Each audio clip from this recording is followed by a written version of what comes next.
Welcome back to another episode of the Marketing Quacks podcast. I'm your host, Ryan Dozer, and if you're new to the show, the mission here is to expose the quacks and gimmicks in the marketing industry while featuring some great entrepreneurs and marketers along the way. So in this episode, I'm excited to welcome back our guest, the one and only Daniel Lynch. So Daniel is the CEO at Empathy First Media. Daniel, it's good to have you back on the show again. It's a pleasure to be here, Ryan. I love always talking about marketing. Quack, quack, quack. Yeah, so Daniel's been a little spread thin, so we've had, several other guests on the show covering various topics about marketing, and he wanted to come back this time and chat AI. So one question that we're asked all the time at Empathy First Media is, how are you guys using AI? What tools are you using? How are you leveraging AI in your processes? So Daniel, before we hop into the specifics, do you want to give like a general overview of how we're kind of using AI at Empathy First Media? Yeah, so, the reality here is people who say the jobs will be replaced by AI, for those people, that will be the case. At Empathy First Media, we see it as the next industrial revolution as a way to empower someone to get more done, more reliably, more accurately, believe it or not, because everyone says, well, there's hallucinations and, pigs could be flying in an AI world, right? And that's because they don't know how to use it. And so at Empathy First Media, what we're really passionate about doing is empowering our clients, our team, and anybody who wants to join the mission here of how can you use AI that, guess what? Instead of memorizing the periodic table like we had to in high school and college, well, guess what? AI can tell you any other property known to man, and that's probably 100% accurate. I guarantee you, if you ask AI, what is the atomic weight of any element, it's going to know every single version, including the isotopes and everything else, right? And that's just a basic example that what we're trying to do is take our work, get more done, more efficiently, more accurately, and give a better product to the client to get them a better ROI in every way possible. So what positions do you think are most impacted by AI right now? Let's stick to like the marketing agency world, like account managers, people doing data entry. Talk about your thoughts on that. When it comes to AI, really, first of all, copywriters, right? I mean, I'll be honest, if you were a copywriter a couple of years ago, we hired an agency at one point with one of my clients and paid them 25 grand for like, I don't know, like 100 blog posts, let's say, right? And to be honest, if you're doing it by hand, that is a fair price because, one blog post with 1,000 or 2,000 words, that's going to take a couple hours and they're paying $250 a pop. So it's really not that unreasonable, right? But the reality is now I can say, hey, given this knowledge graph and this brand voice and persona, go study everything that the figurehead or author has ever written and write 1,000 of them with sources to the science, to the documented publications, because guess what? I have to give it that anyways to some extent to make sure I give it a guardrail to prevent hallucinations. And so, moving along to other roles, website designers right now with my team and my team of web developers, we're currently exploring using some of the AI functionality that page builders such as Elementor are incorporating, where you could say, hey, I want a hero image with 2 buttons that are centered. Or on our website, if you go to empathyfirstmedia.com, you'll see a floating brain. That custom CSS code that I wrote was done by AI, and I didn't even really have to tweak it that much. I said, hey, given this module, I want this to occur, that when you hover or move your mouse around, that the brain is kind of jumping around, right? And that was just a basic example. And the reality here is, guys, this is just like the internet. We're in the dial-up stages right now, right? Like 99.9% of all the people were using the yellow pages well through the .com boom, right? And then it was really in the 2000s that things kind of transitioned. We have not even hit the tip of the iceberg yet, and that we are in the worst version of AI that we will ever have. It will only get better from here. And we are like working in like the Stone Ages from where we're going to be in a year from now, or even a week from now. And what the scariest part is, the Stone Ages could be today versus tomorrow, because all it takes is one update and things could just change. And that's why it's an industrial revolution. Let's talk about Sora. Sora is probably the most recent revolutionary update in AI that I can think of. How do you think that's going to impact things? Man, if I was a photo video person, I would be worried. Okay. Because combine an iPhone that can shoot in 4K, 60 frames per second, export that to the Apple Pro headset or whatever it's called, and then you're going to be able to talk to it and say, I want you to do this, I want you to do that, I want this visual. And then you can even upload a still image right now, and it will make a full video that looks really good. And this is the like beta version of it, the version Oh that they're yeah. like, yeah, it's not good enough yet, guys, we can't release it. That, they've said that the future of Hollywood is, if you go back to like 2008, they were mocking Netflix, being like, you think you're going to make movies and win all these awards, and next thing you know, they're like, can we be on Netflix, please? Like, and the same is going to be said, that you're going to have AI producers, directors, actors, actresses. I mean, I don't know what their pronouns are going to be, right? Because they're AI, but we won't go down that path. But, the reality here is that photo, video, it's going to empower people. And what I'm currently exploring on my end, we work with a lot of cancer clinics, and I was actually trying to do some prompts with Midjourney and with some of the video tools that are out there, 11 Labs. It's not there yet, but this could be the next breakthrough, because I was said, hey, I want a video of what happens to a cancer cell when it's exposed to high dose vitamin C. I want you to represent the biochemical reaction that the vitamin C reacts with the cancer cell to produce hydrogen peroxide that depletes the cancer cell of glutathione, that causes it to not be able to detox and induces apoptosis. I want that chemical reaction in a 30-second video clip that a basic person can understand. Go. We're not there yet, but we should check in every week, because we will be soon. Yeah, no, that's a very complex prompt. I think of last year as like the year of AI text to image. We saw all sorts of these tools come out. Midjourney obviously was the big pioneer in this. Meta, Google even had, Gemini can now produce images now. And I know that some of the tools that I've dabbled in, like Runway, ML, have you leveraged like Pika at all? Pika Labs Yeah, is yeah. one as well. I've checked quite a few of them. I mean, for me, where I'm at with AI is that I don't think what I want to be the output is going to be reality in the next couple of weeks, the next couple of months. Okay. Problem with these tools is that you can only make 5 second. It's like AI text to video are like 5 second videos. The quality's not there yet. And then Sora comes out with this like beta release, and it has topped every single one of these AI text to video tools that is already in existence. So everyone's like, wow, holy shit. Like, when's this going to be released to the public? When's the first iteration? So if I had to guess, it'll come out probably in a month or two, because they wouldn't have released that, in my opinion.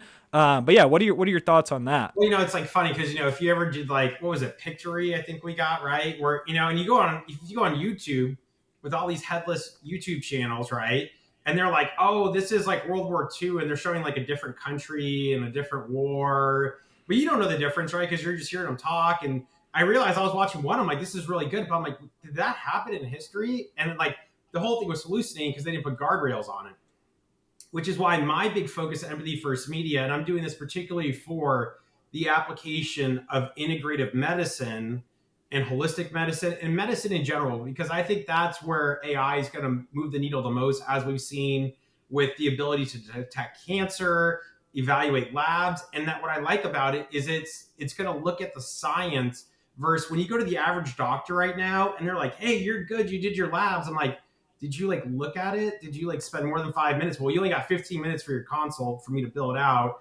I can't do it afterwards because I got to get home because I need a life, right? And we've dehumanized the healthcare experience for the average patient.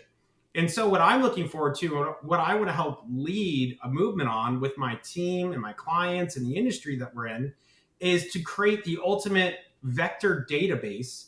A vector, if you're familiar with physics, is basically it's a magnitude in a unit of measurement that has a direction, okay? And when you use it in mathematics, you have what's called the dot product, the cross product, right?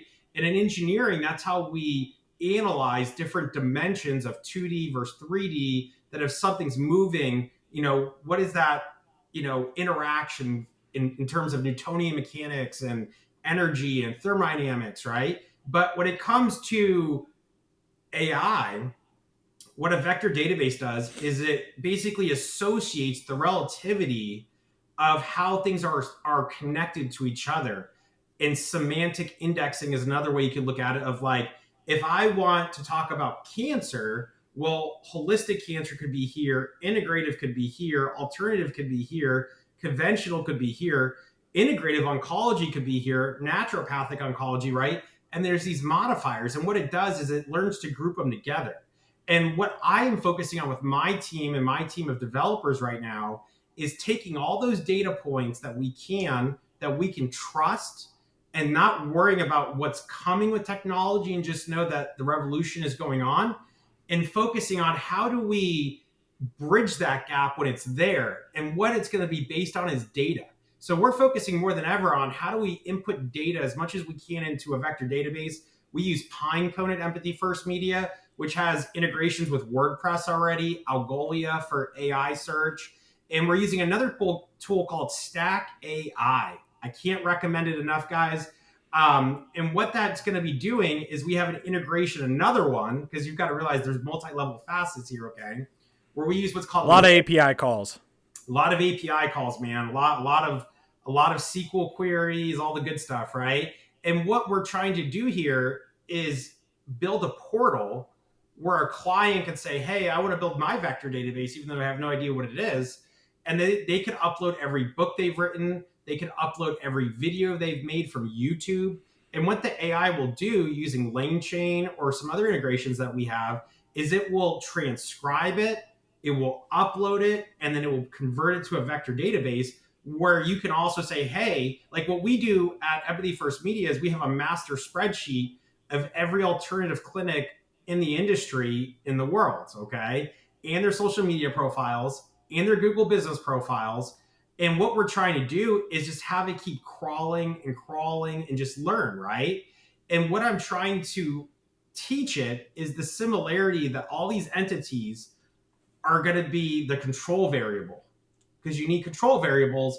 And in the scientific method, a control variable is the variable to which you define the dynamic variables, right? Or the ones that change versus your hypothesis. And that when you get the outcome of the data, you compare how far was I off? If we know that if 1 + 1 = 2, but then you're telling me it's 3, well, we're off, right? And when we're doing the vector database, we're trying to input all this information so that way an LLM, a language learning model, could take that data and then we have to work on the prompts. And so it's a multifaceted approach. And it's not just, oh, you upload it and then you're like, good. Because then if the prompt's not good, where you need to say, take a strict approach. I don't want you searching anywhere on the internet except for these websites. Go crawl. Go look at their social media. Go scan them. How many likes did they get? How many comments did they get? Exclude anything that you might be bots or bot likes or bot followers. It can't really do that because only Facebook and Instagram would know. But if you look at a comment and everybody's saying good job with a different emoji, it's probably just another AI bot, right? Right. Yeah. So I think that's one of the biggest flaws that I've seen so far when people say AI that are just don't even know what's going on. They're just expecting to throw these like thin prompts or even like these over detailed prompts without any actual application in the directions. And they just expect AI to figure out all of their problems for them. So it goes back to like the whole prompt engineering term, but it really is important to learn prompting and learn how to effectively input these AI models to get desired outputs. Yeah. And really, with the advances in ChatGPT, where we can have larger token limits, Claude's coming on board as well. We just got API access to Claude. If you guys haven't signed up, Gemini had a big update. Yeah, I don't trust Gemini for a couple. I don't either. Right? We want to make sure that if we're saying this is a male or a female, that we don't get a mix of them on the output, right? Still a player in the industry, though. Yeah, they are, but it doesn't know the difference. It thinks that there's all these different biological things that can happen. I'm like, hey, like let's chill here, guys, right? We're talking science, right?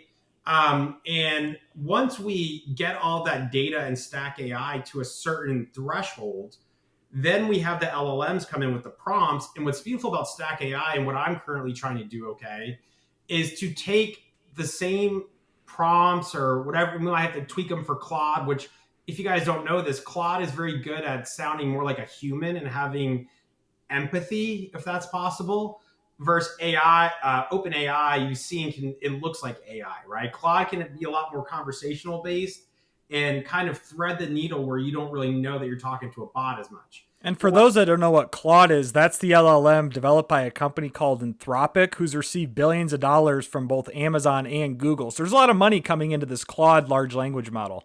Yeah, and really what I'm trying to do here and what I want to work on using Stack AI, which is the beauty of this tool, is that I want Claude and OpenAI, Mistral, Llama 2, Palm.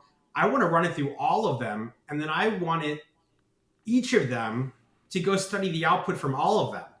Okay, and I wanted to use that as a secondary control variable, a tiered, multifaceted, multivariable kind of testing approach to say, hey, look at all of these, right? And let's assume that 3 out of the 5 are good, and for it to know, hey, this wasn't right.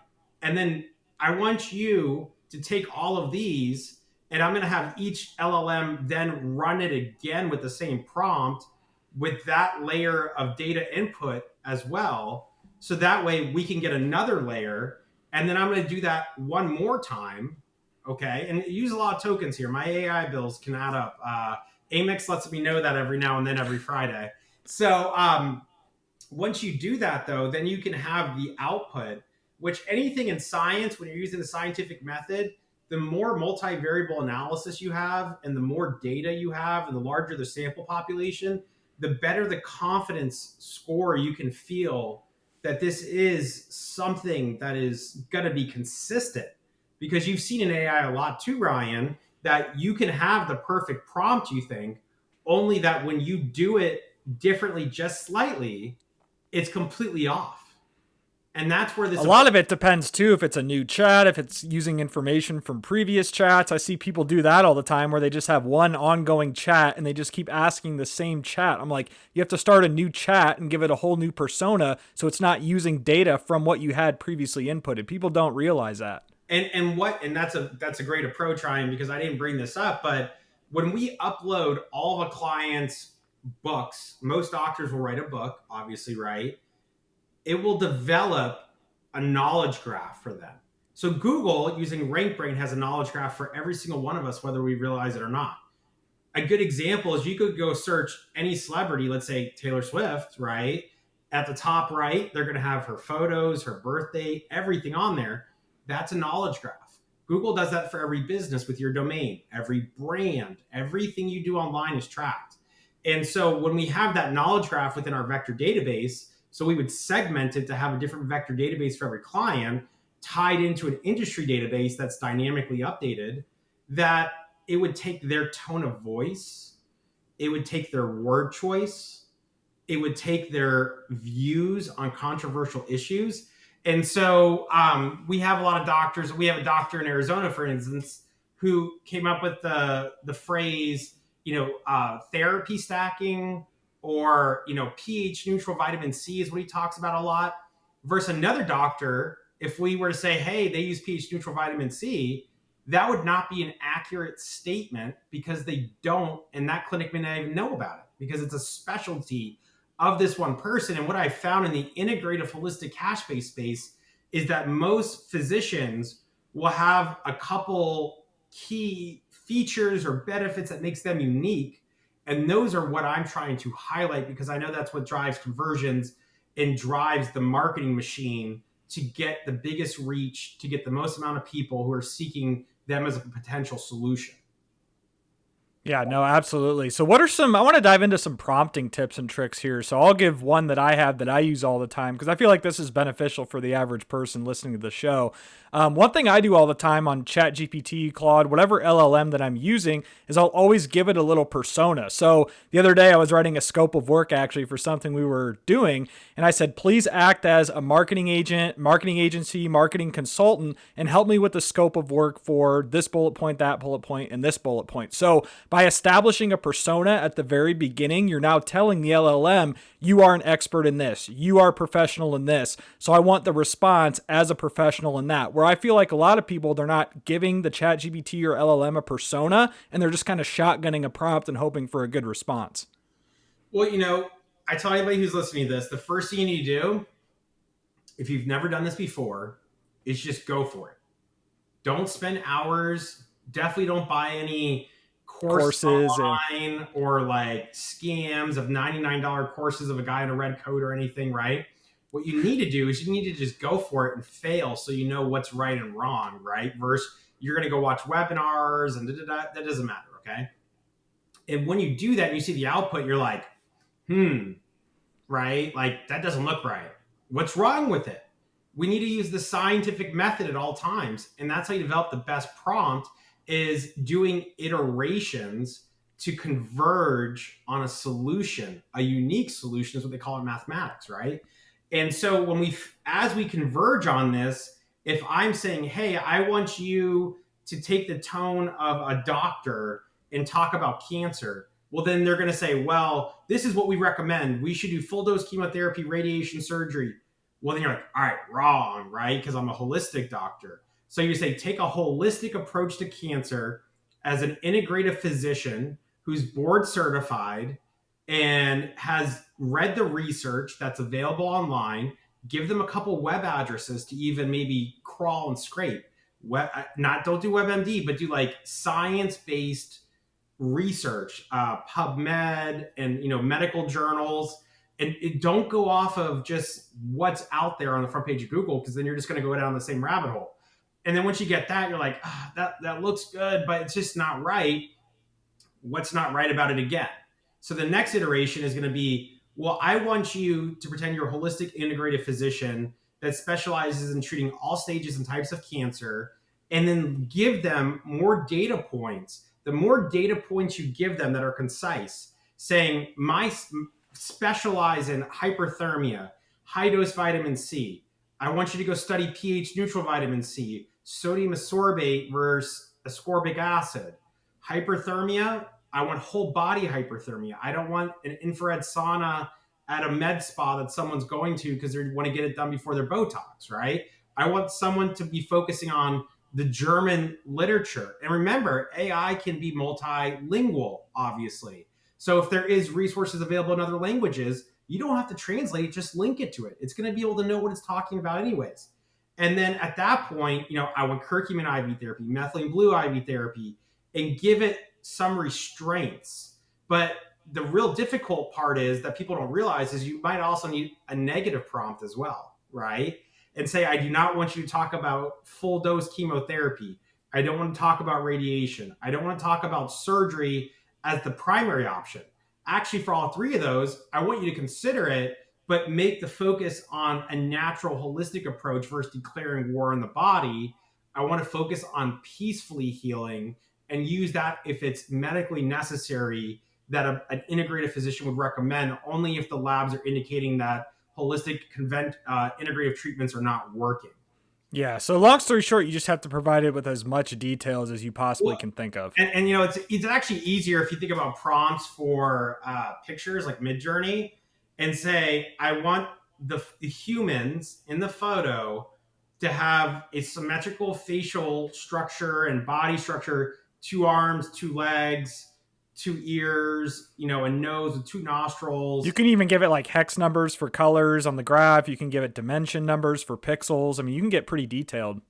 Yeah, and that's where it gets a little hairy, right? Because it's like you spend a lot of time doing that, which is why at Empathy First Media, what we're trying to work on engineering for our clients is that they don't need to worry about that. We're going to have an internal tool available where we've already done a lot of that, and they won't be getting, a weird looking human that has a mustache and looks like a woman and is, has like 10 arms, 10 legs, and, it's like intermixed with another human growing out of it. These are things that you'll see very commonly. And yeah. And so as AI evolves, hopefully they build that into it. You'd think they would have already, right? But it obviously hasn't based on some of the images we've seen. But it is evolving very quickly, and they've made leaps and gains every day for the last, 18 months, year and a half, 2 years, it's been out. Yeah, I think ever since there was AI before Chat GPT. I was using Jasper. I'm sure it was Jarvis before Jasper. I remember that, and then Disney sued him. Yeah, that's like OG AI. I feel like I'm in the Stone Ages of AI, but like you said previously, you're getting older. Yeah. Yeah, like you said previously, though, I feel like we are actually in the stone ages of AI where like people just know Chat GPT. They might know Google Gemini. I doubt they know Claude, right? So we're still so early in this to the general population. But I want to transition just to finish off this episode of the podcast. What are some quacks that you see, whether it's like people selling AI, how people are using AI? Do you have any quacks that you want to talk about with AI? I don't want to get sued, so I can't name everybody by name or brand, but you're best off assuming one thing when you're looking to invest your money. Times are tough. Every dollar counts, right? If you have money to spare, you should be buying Bitcoin right now. Okay. And so the number one rule I have is try to actually look at the functionality and what it is unique about it. Because 99.9% of all AI tools are white labeled of another tool. So that means you're just paying more for a markup that is more likely to potentially have some issues. And it's always like, oh, I'm creating an AI tool. I'm like, let me guess. It's going to do emails. It's going to write AdWords. It's going to write blogs. And it's the same thing because there's only so many LLMs that you can connect to. And maybe they have a couple unique features in there, but very rarely do we find a tool that we really cling to, which is why, Empathy First Media, we're a big fan of SEO Writing.ai. We know the founder, the owner, we email him quite a bit. Love their tool for blogs. You can really get unique with it. And I can't say enough about how important that is to have something that's actually distinguishable. But most tools, like I did a meeting with a big SaaS company the other day and met with their AI team.